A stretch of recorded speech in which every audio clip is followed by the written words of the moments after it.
माझा मित्र दुपारी भेटला, त्याला म्हणलं मला कंस खाऊ वाटायलेत. लगेच संध्याकाळी घेऊन आला घरी. म्हणला आता भाजून खाऊ म्हणला. येताना ती लाकडं कटकायची मशीन घेऊन आला. काय म्हणलं मित्रा, जाळ लावला, जाळ बी लागना गेला. घरूनच कपडे घेऊन आला, पेपर घेऊन आला. ते म्हणला तुला खाऊ घालायचं आज. भारीच आहे म्हणलं मित्र. पण पुन्हा अजून जाळ लागना गेला, कापली बाटली. कारण की जाळ तसा पेटच नाही गेला. मशनीमधून पेट्रोल काढलं. आता म्हणला चांगलं पेटेल म्हणला. आता लावलंय पुन्हा आग, पुन्हा पेटलं. आता म्हणला आपण इथं छान असे भाजू आणि सगळे खाऊ.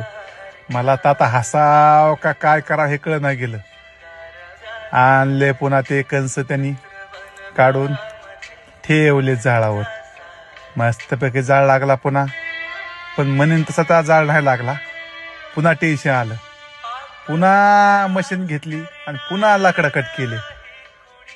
तरी एवढं लागणार. कोमल एकूण हसायला लागली, लेकरू बी हसायला लागलं, मला पण हसू यायला लागलं.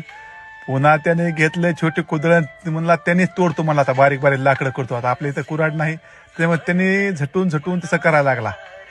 काय करा म्हणलं. पुन्हा लागला जाळ. तोपर्यंत साधनाला आणा निघून गेला. त्याला म्हणलं जाळ लागला आणि अनंत माझा मित्र गेला. मस्तपैकी भाजून घेतले कंस येईपर्यंत. मग ते आणि साधना हाले. असा आहे मित्र धडपड्या. पुन्हा लिंबू फिंबू मस्त वगैरे लावले, मीठ टाकलं वरी. सगळे आम्ही मिळून खायला लागलो. मित्राची मेहनत आहे भरपूर, पण लय जिद्दी आहे. लहानपणीचा मित्र आहे माझ्या. ते महामंडळामध्ये लागला, मी पोलीसमध्ये लागलो. धन्यवाद मित्रा. छान अशा तुझ्या मेहनतीला फळ असं एकदम भारी लागलं. मीठ लिंबू कणीस.